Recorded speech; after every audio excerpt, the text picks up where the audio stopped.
Aleluia, graça e paz, que honra poder estar junto com você em mais um Boletim da Fé. A gente está separado por um tempo, mas juntos no Espírito. É sempre bom lembrar que nada do que está acontecendo pode parar ou frear aquilo que Deus tinha profetizado a seu respeito, aquilo que Deus profetizou a respeito da nossa igreja, e aquilo que Deus está fazendo na terra não é parado pelas coisas naturais, mas Deus continuará e avançará em tudo aquilo que Ele tem preparado, profetizado e feito pela sua vida. É uma honra poder estar com você. Eu queria falar um pouco sobre compreendendo a oferta. Em tempos que as coisas previstas naturalmente é de crise, e não se preocupa, porque essa crise já está sendo prevista há um bocado de tempo, o pessoal já está falando e temos visto realmente alguma coisa nessa área sendo estabelecida naturalmente. Porém, nas nossas vidas, não vale o que está por fora, mas vale o que está por dentro de nós. E à medida que nós temos a provisão do Espírito, que nos provisiona em todas as áreas, inclusive na área financeira, nós podemos nos estabelecer na verdade que foi proporcionada por Jesus na salvação e nunca vai nos faltar absolutamente nada. O Senhor é o meu pastor e nada me faltará. Então, a Bíblia ela é cheia de princípios e de verdades em relação à área de generosidade e na área de colheita e sementeira. A Bíblia nos estabelece ferramentas poderosas que em Deus elas estabelecem verdades eternas sobre a nossa vida. E nós vamos dar uma estudada, vamos aprender um pouco mais a respeito da oferta, porque não tem tempo melhor, irmão, de ofertar do que esse tempo que se aparece agora. Quando as coisas parecem ser contrárias, Deus manifesta os céus em meio ao deserto, para que a gente possa prosperar, crescer e avançar. Não para uma satisfação própria, mas para a gente poder manifestar aqui na terra a natureza divina de um doador, de um generoso. Então, pessoas vão ser abençoadas por causa da bênção manifesta na sua vida. E para você manifestar a bênção que já é na sua vida, a Bíblia nos ensina princípios. Eu queria que você abrisse a sua Bíblia em Gênesis, no capítulo 1, no verso 29. Lá no princípio de tudo, Deus já faz uma lei, que é a lei da semeadura e da colheita, valer. E é interessante porque ela está no capítulo 1 e ela vem depois da criação, na orientação do homem sobre como ele deveria agir nessa terra. No verso 29 diz assim: E disse Deus ainda, eis que vos tenho dado todas as ervas que dão semente e se acham na superfície de toda a terra, e todas as árvores em que há fruto que dê semente, e isso vos será para mantimento. Deus orientando o homem, falando sobre a bênção que estava sobre ele, falando a autoridade que ele tinha na terra, falando sobre o propósito dele de povoar a terra e de dominar a terra. Ele diz também que existe já uma provisão para ele, estabelecida pelos céus. Ele diz que existem as árvores que cobrem toda a terra, mas não são qualquer tipo de árvore. Árvore que tenham fruto e que nesse fruto existe uma semente. E isso vos será para mantimento. Você percebe que Deus não estabelece árvores sendo montadas ou nascendo depois do que foi criado. Ele já estabelece a provisão e a capacidade de multiplicação dessa provisão está dentro da semente. Deus já estabelece a provisão com a capacidade de multiplicar.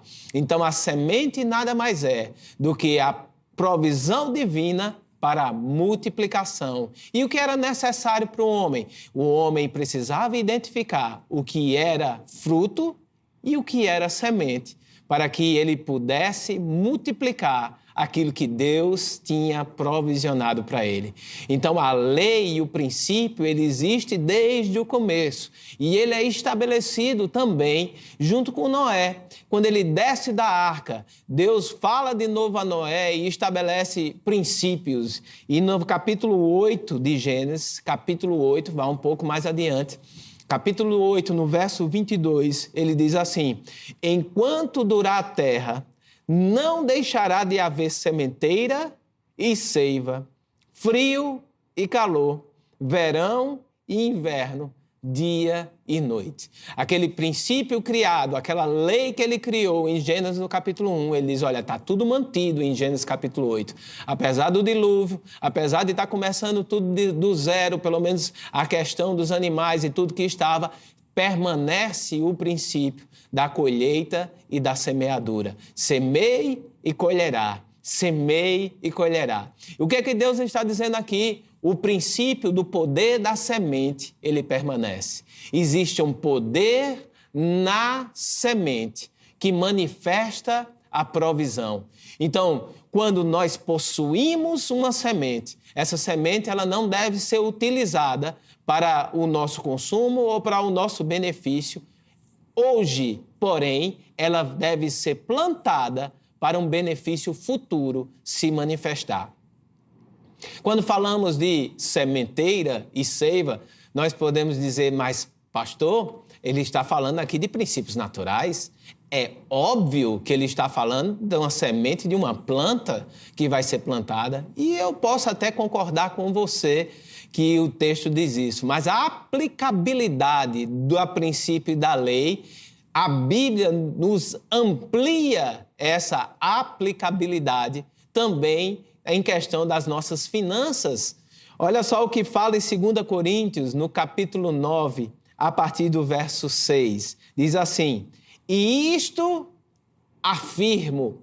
Quando Paulo fala isto afirmo, essa palavra ou essa expressão que ele usa, ela sempre está associada com uma experiência pessoal.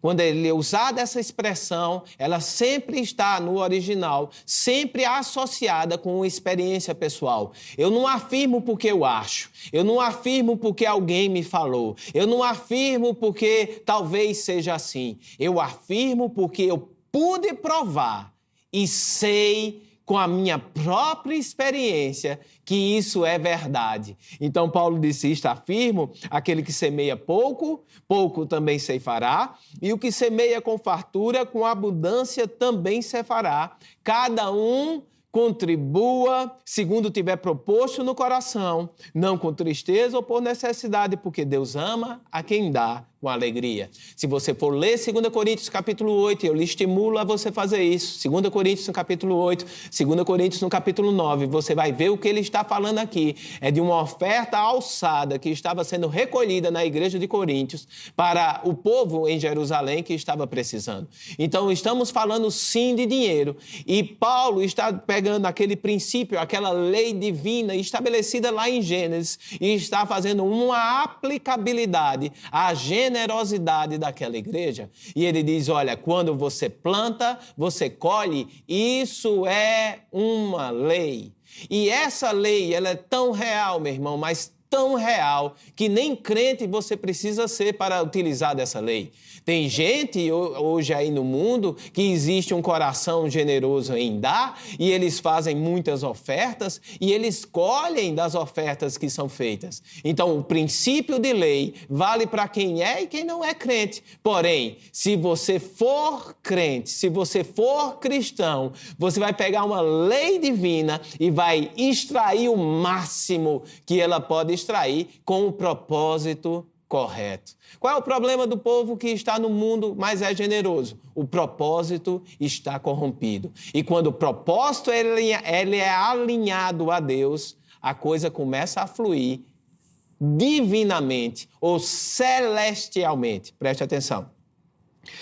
O versículo aí continua, cada um, no verso 7, 2 Coríntios 9, 6, cada um contribui segundo tiver proposto no coração, não com tristeza ou por necessidade, porque Deus ama a quem dá com alegria. Olha só, ele está falando assim, quando você é cristão, a generosidade ela vai vir com um propósito divino dentro do seu coração. E você não vai mais fazer porque tem que fazer ou triste, mas dentro de você é gerado uma alegria em Deus, porque você é capaz de ver a manifestação que aquela semente ela vai ocasionar. Toda semente plantada, ela não é um benefício somente para você. Uma semente, o poder que existe numa semente, ela manifesta uma colheita para você, mas uma bênção para alguém. E quando a gente se alegra, a gente não se alegra porque está saindo algo nosso, mas a gente se alegra que com meio àquilo que eu consegui, aquilo que Deus me proporcionou, eu posso ser uma bênção para outras pessoas e isso traz alegria ao meu coração. Você ter o propósito firme dentro do seu coração não é uma verdade estabelecida em 2 Coríntios, mas é uma verdade antiga. Lá atrás, em Êxodo, no capítulo 35, no verso 4, Deus fala o seguinte, disse mais a Moisés, e isso Moisés está falando depois que ele desceu do monte. Ele estava lá vendo o Senhor, ele desce com o rosto transfigurado, o rosto está brilhando nesse momento, porque ele tinha acabado de ter um encontro com Deus, Deus tinha passado as orientações divinas tinham chegado no coração. Moisés desce e vai se dirigir à congregação, e ele começa a falar.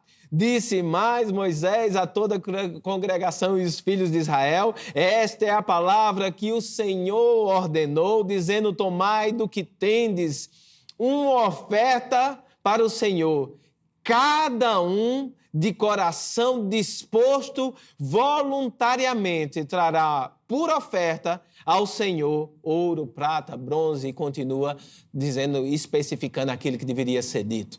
Então preste atenção, o coração voluntário, se dispor no coração para trazer algo, não para uma pessoa, não para uma causa, mas meu irmão, você trazer algo para Deus, você voluntariamente pegar a sua semente e dizer, Senhor, está aqui, eu trago a minha oferta, eu trago aqui a minha semente, Pai, eu sei que ela vai trazer fruto, eu sei que ela vai trazer benefício, mas eu não estou fazendo isso em benefício próprio, eu não estou fazendo isso constrangido, eu não estou fazendo isso sequer por tristeza, mas eu entendo, Pai, como é bom poder participar da Tua visão, poder participar da Tua mão se movendo nessa terra, poder participar daquilo que você tem feito nessa terra, realizado, estabelecido. Eu sou um participante da Sua obra, Senhor, eu fico alegre porque eu posso ser uma bênção para outras pessoas, eu fico alegre porque eu posso estabelecer a Tua verdade no coração de outras pessoas e eu fico alegre em poder participar desse momento contigo. Eu queria trazer um comparativo no Velho e no Novo Testamento a respeito de pessoas que trouxeram ofertas ao Senhor. E como estava o coração delas? No Velho Testamento, em Gênesis, no capítulo 4, no verso 3, a partir do verso 3. Gênesis capítulo 4, a partir do verso 3. Dois irmãos, você conhece bem essa história, se não conhece, vai conhecer comigo. Dois irmãos, os filhos de Abel. Caim sendo o primogênito de toda a terra. Caim foi o primeiro nascido de mulher que habitou na terra, e Abel, o seu irmão. E a Bíblia diz, a partir do verso 3, aconteceu que no fim de uns tempos, trouxe Caim do fruto da terra uma oferta ao Senhor. Eu vou ler todo, e depois a gente vai quebrar isso e vai vendo cada pedacinho, ok? Eu vou ler todo, principalmente para aquelas pessoas que ainda não conhecem essa história, para você poder ter a figura de inteira e compreender melhor. Verso 3, vamos voltar no verso 3. Aconteceu que no fim de uns tempos trouxe Caim do fruto da terra uma oferta ao Senhor. Verso 4, Abel, por sua vez, trouxe das primícias do seu rebanho e da gordura deste. Agradou-se o Senhor de Abel e da sua oferta, ao passo de Caim e de sua oferta não se agradou. Irou-se, pois, sobremaneira Caim, e descaiu-lhe o semblante. Eu quero que você observe aqui que quando Deus, ele rejeita, ele não está rejeitando uma pessoa, ele não está rejeitando a oferta, ele está rejeitando a intenção do coração. Presta atenção, ele não rejeita Caim como pessoa, ele rejeita a intenção que está dentro do coração de Caim. Ele não aceita Abel como pessoa, mas ele aceita a intenção do coração de Abel. E ele chega no verso, se você continuar lendo, ele chega para Caim e diz, olha, presta atenção, Caim, por que você está assim desse jeito? Não é certo que se procederes bem, não é certo que se você tiver um coração correto, se você alinhar o seu coração, não vai ser aceita a sua oferta, não vai ser aceito você. Vamos quebrar bem aqui. A oferta de Caim não era uma oferta ruim, meu irmão, a Bíblia não fala que era ruim em si. A Bíblia não fala que tinha problema na oferta, o fruto estava ruim, o fruto estava podre. A única coisa que a Bíblia fala é que Abel fez algo contrário a Caim. Caim chega com uma oferta diante de Deus, com o coração errado. A oferta de Caim, eu acredito, dizia, olha aqui o que eu consigo fazer, olha aqui o que eu consigo produzir, olha aqui está tudo aquilo que a força do meu braço conseguiu fazer. Deus não aceita uma oferta de justiça própria, meu irmão. Deus não aceita a tua própria justiça, porque a tua própria justiça ela é corrompida. A gente é a justiça de Deus aqui na terra. E a Bíblia diz, Abel, por sua vez, ele trouxe das primícias. Por sua vez, uma atitude contrária a que Caim teve, ele traz das primícias. E quando você fala de primícias na Bíblia, sim, você está falando de honra primordialmente, porque a primícia sempre é um sinal de honra. Você dá do melhor, do primeiro para alguém, você está honrando aquela vida, mas a primícia também quer dizer que eu não conseguiria com minha própria força. Senhor, está aqui o meu melhor, está aqui o primeiro. Eu com minha força eu não conseguiria chegar a esse resultado, mas eu trago aqui uma oferta de reconhecimento que é por tua causa, Senhor. Foi por causa de ti que eu consegui o que eu consegui. Foi por causa da tua poder, da tua unção, da tua graça, da tua atuação, da tua sabedoria, do agir do teu Espírito em mim. E eu trago o primeiro e o melhor para ti. A oferta de Abel reconhecia que sem Deus ele não podia. A oferta de Caim reconhecia que era da minha mão, está aqui o que eu posso fazer. E Deus diz, olha, não dá desse jeito, Caim, vai dar desse jeito, Abel. Quando a Bíblia fala agradou-se, esse agradou-se não quer dizer necessariamente gostar de. Não foi uma questão de preferência, de gosto de Deus. Agradou no original não tem um sentido de gostar, mas de ser atraído à atenção.